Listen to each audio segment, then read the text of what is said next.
रात के 12 बज चुके थे। चारों ओर घना अंधेरा और सन्नाटा छाया हुआ था और हवाओं की सिसकियां एक डरावना माहौल बना रही थी। यह हवेली कई सालों से वीरान पड़ी थी। अब उसे देखकर लगता था मानो उसकी दीवार भी समय की मार से थर्रा उठी हो। तीनों दोस्तों ने फैसला किया कि वो उस वीरान और पुरानी हवेली में छिपे सारे राजों को जानने जाएंगे। तीनों उस हवेली में जाने के लिए निकल पड़ते हैं। हवेली के अंदर पैर रखते ही मानसी को कुछ अजीब सी रूह का एहसास होता है। उसके साथ उसके दोस्त विक्रम और अदिति भी थे, जिसके बारे में गांव वालों में सालों से खौफ बना हुआ था।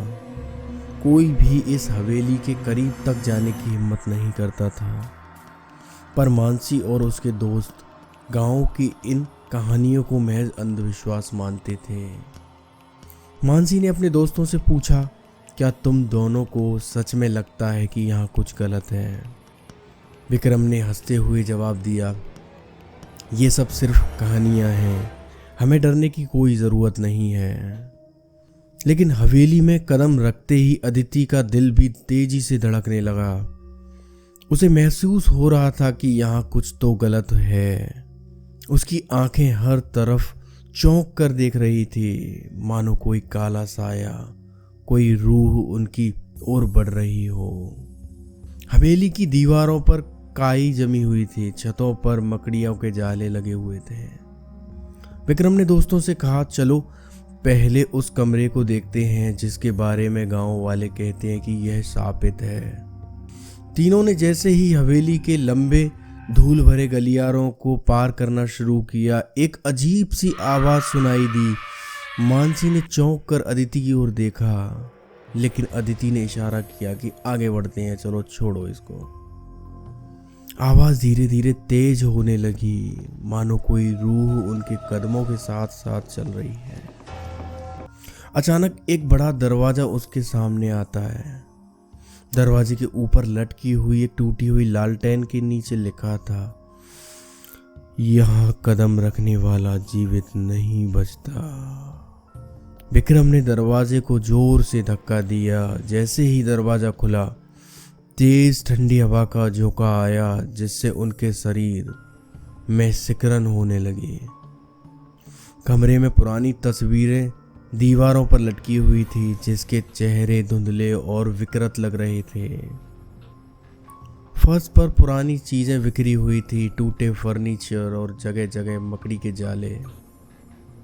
मानसी ने धीरे से कहा, यहाँ पर कुछ तो राज छिपा हुआ है। उसकी आवाज डर से कांप रही थी। विक्रम ने कमरे के बीचों बीच रखी एक पुरानी तिजोरी की ओर इशारा करते हुए कहा, शायद इसमें कुछ है। जैसे ही विक्रम ने तिजोरी का दरवाजा खोलने की कोशिश की, कमरे की सभी तस्वीरें हिलने लगी। एक भयानक चीख सुनाई दी और कमरे की दीवारों से खून बहने लगा।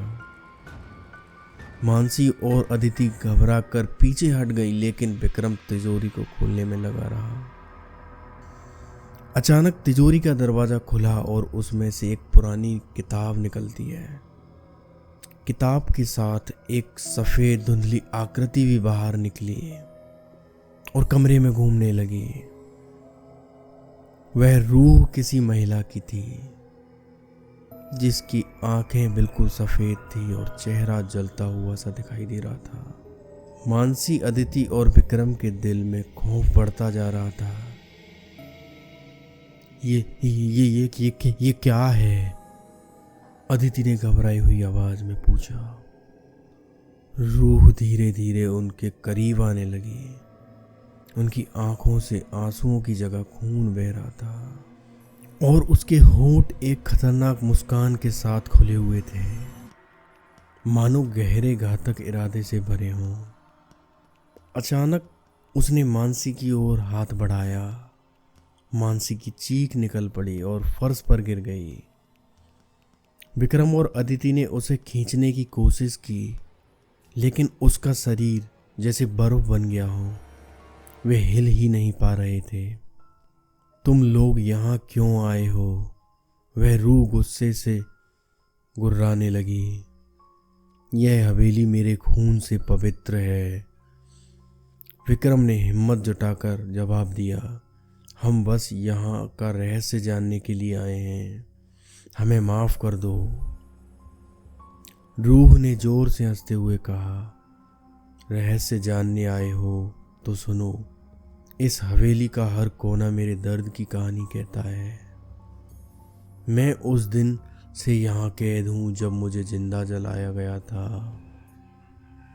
मैं इस दुनिया में सिर्फ बदला लेने आई हूँ, और कोई भी जो इस हवेली में कदम रखता है वो मेरी कैद से कभी बाहर नहीं निकल सकता। मानसी की आंखों से आंसू बह रहे थे। वह बोलने लगी, जाने दो। लेकिन रूह ने उन्हें एक बंद कमरे की ओर ढकेल दिया। दरवाजा जोर से बंद हो गया और कमरे में घनघोर अंधेरा छा गया। मानसी, विक्रम और अदिति ने दरवाजा खोलने की बहुत कोशिश की, पर दरवाजा बंद हो चुका था। अब हम क्या करेंगे? अदिति ने घबराई हुई आवाज में पूछा। विक्रम ने दरवाजों को टटोलने की कोशिश की। हम कोई रास्ता ढूंढते हैं, वरना हम यहाँ से कभी नहीं निकल पाएंगे। अचानक कमरे के कोने से आवाज आई, तुम लोग यहाँ से तभी बाहर जा सकते हो जब तुम मेरे साथ रहस्यों का आदान प्रदान करोगे। तीनों ने एक दूसरे की ओर देखा। क्या मतलब? तुम्हें उस दर्द को महसूस करना होगा जो मैंने इस हवेली में किया है। सिर्फ तभी तुम यहाँ से बाहर निकल पाओगे, उस रूह ने कहा। और तभी कमरे की दीवारों पर आकृतियां उभरने लगीं। वे आकृतियां उस महिला के जीवन की झलक दिखा रही थी। उसे एक निर्दोष महिला होने के बावजूद जादू टोने का आरोप लगाकर जिंदा जलाया गया था। वह रोती, चिल्लाती और मदद मांगती रही, लेकिन किसी ने उसकी मदद नहीं की। उसकी चीखों ने इस हवेली को अभिशापित कर दिया। मानसी, विक्रम, अदिति के शरीर तेज दर्द होने लगा, जैसे वे वही यातनाएं महसूस कर रहे हों। उनकी चीखें भी गूंजने लगी और एक पल को उन्हें लगा कि वे भी उस महिला की तरह यहाँ हमेशा के लिए कैद हो जाएंगे। लेकिन तभी मानसी ने हिम्मत जुटाई, हमें तुम्हारी कहानी पर यकीन है, हम तुम्हारी पीड़ा को समझते हैं, लेकिन हमें छोड़ दो। हम यहाँ से कभी तुम्हारे खिलाफ नहीं कुछ बोलेंगे। रूह ने कुछ पल के लिए तो खामोशी ओढ़ ली। फिर अचानक से दरवाजा खुला। उस धुंधली सी रूह ने मानसी की ओर देखा और धीरे से गायब हो गई। विक्रम ने कहा, चलो जल्दी यहाँ से निकलते हैं। तीनों दौड़ते हुए हवेली से बाहर निकले। बाहर पहुंचते ही उन्होंने गहरी सांस ली, लेकिन उनके दिलों में उस हवेली की डरावनी यादें हमेशा के लिए बस गई। अब उन्हें समझ आ गया था कि कुछ रहस्य कभी उजागर नहीं करने चाहिए, क्योंकि वे अपने साथ मौत और तबाही लेकर आते हैं।